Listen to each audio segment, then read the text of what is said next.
Heather. I'm Ariana. Nice to speak with you again. Nice to see you. Thank you so much. Hi. Thanks for having me. Season four. This season, kind of unlike the other seasons, there aren't as many musical guest stars. Was that a conscious decision? No, it wasn't. We just had a lot of new faces. We did a great job season three with all those musical guest stars, and there's so many talented people who can act. And so we just thought, hey, let's keep expanding the pool. Yes. But we do have Mickie and Lamar back. Why did you decide to bring them back? Which I loved. I was so excited to see them back. It just was a very kind of nostalgic thing. We knew as characters that they were still floating out there somewhere, and we thought, why not? And it just is such a fun reveal, and I think just the throwback of it all. Those four guys, Da Vinci, Meech, Kofi, and Miles were all there from the beginning.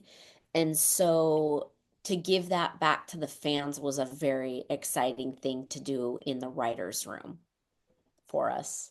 Yes. How did it go in the writers' room to bring them back? That it wasn't just like a cameo, that it was in service of the story. Yeah, so we operate in two little magical words. What if? What if we brought Lamar back? What if we brought B Mickey back? And that's kind of how it starts, and that's where we go. And we wanted to just do something really exciting that felt different, this year.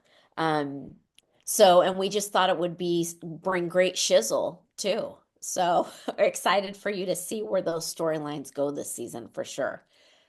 Yes. Are there opportunities to bring other people back as well? Yeah, I mean, we have JD Williams back Mhm. this year. We have Sweetie back this Mhm. year as well. And then we have a couple of new faces. We have a phenomenal actress, Jordan Alexander, who plays the role of Purdy Mhm. and is going to really be the face of Meech and T's new music label and that storyline. Yes. Speaking of the music label, and Terry even says that it kind of one of the quotes in the beginning, how the music business and the drug business are so similar. How did you want to show the similarities of that within the season? Yeah, a lot of artists were being taken advantage of.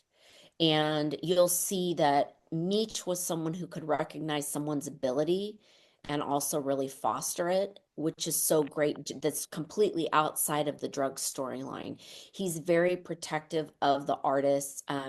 He was in real life. So just getting to have a completely different world and different storyline that still took the principles of family too, of this character Purdy, of that we're going to treat her like family in this new venture was just a fun new world for us to venture into as storytellers.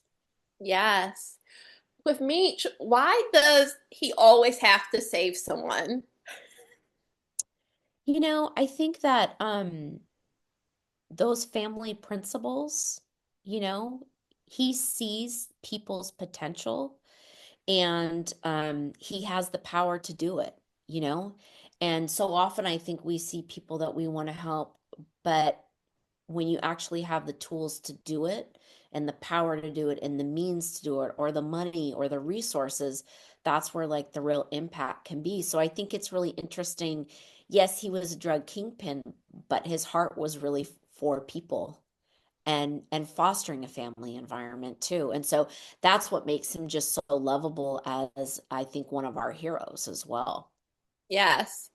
Speaking of heroes, he also now thinks that he is a god. What was it like kind of play with this idea that he thinks that he is an anointed, that at this point he thinks that he is a higher power in a sense. What was it kind of like to play with this new idea that he has, and how does that kind of play with this animosity that him and Terry kind of always had, that brothers sometimes have, but business partners also have as well.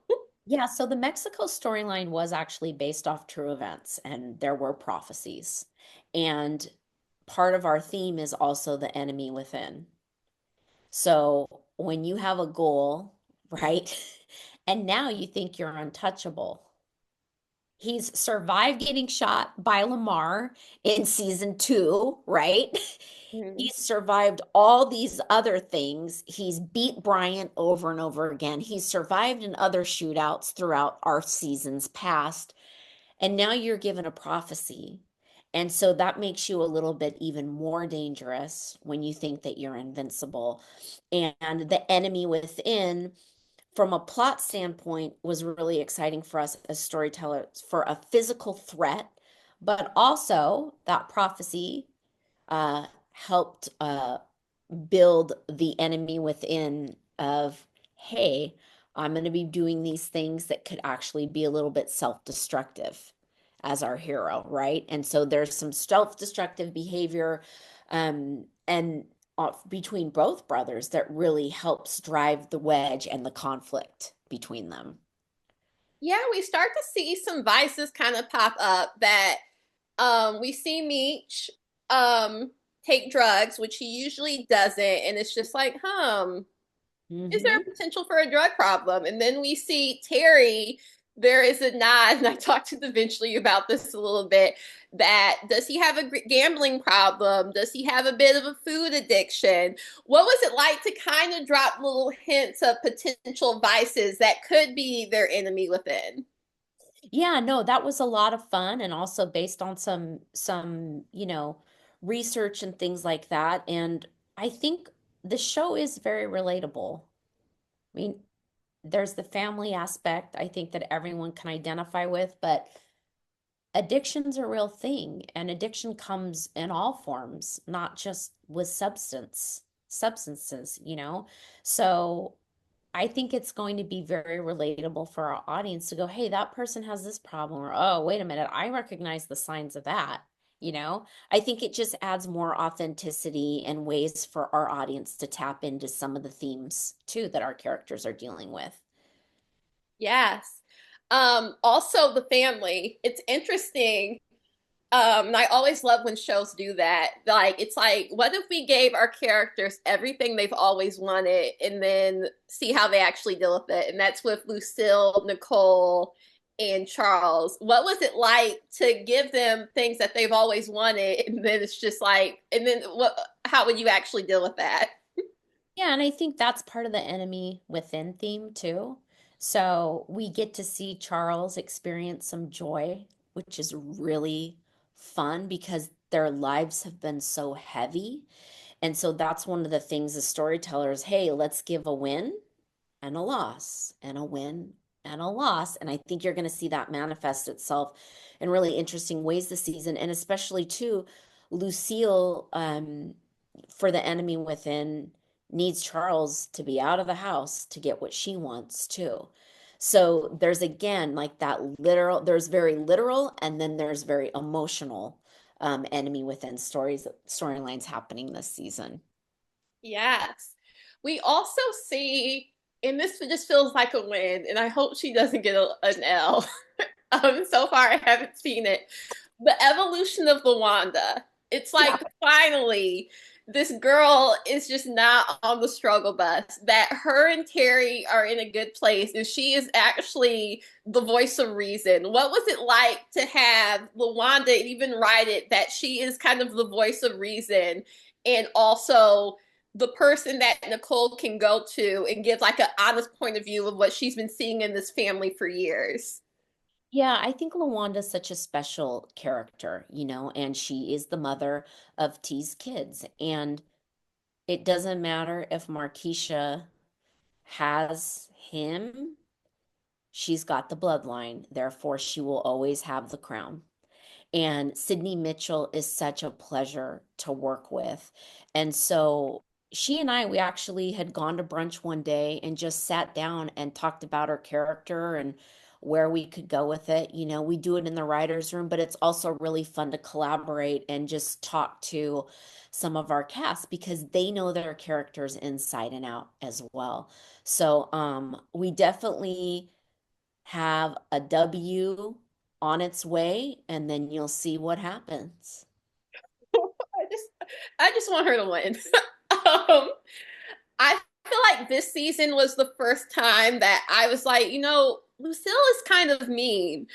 In the writer's room, how do you balance out for Lucille? She definitely, it's all on her. We're being honest. It's all on her. But then it's just like, wow, like some of the things you say, as Charles has said, you have all the grace in the world for your flock, but in the house, you're just so mean to like Nicole and Charles in a way. Yeah, and I think, with Lucille, she's put everyone first. So I think there's some people when they watch that scene, who will say, yeah, Charles has got a point. And then other people would say, good for Lucille. She's been putting up with everybody's shit. She's been putting everybody else first.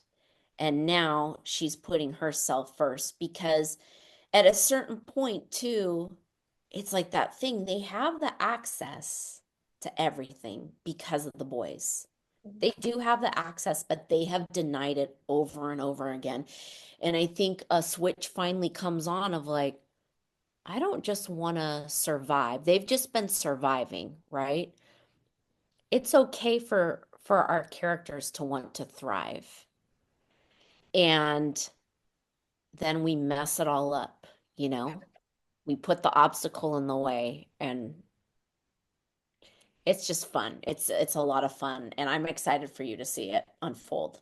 Yes, it is a lot of fun and just like, but thank you so much. Congratulations on the season. I can't wait to talk to you about more seasons and other projects. Thank you so much. I really Oh, appreciate it. oh, no problem. I'll talk to you soon.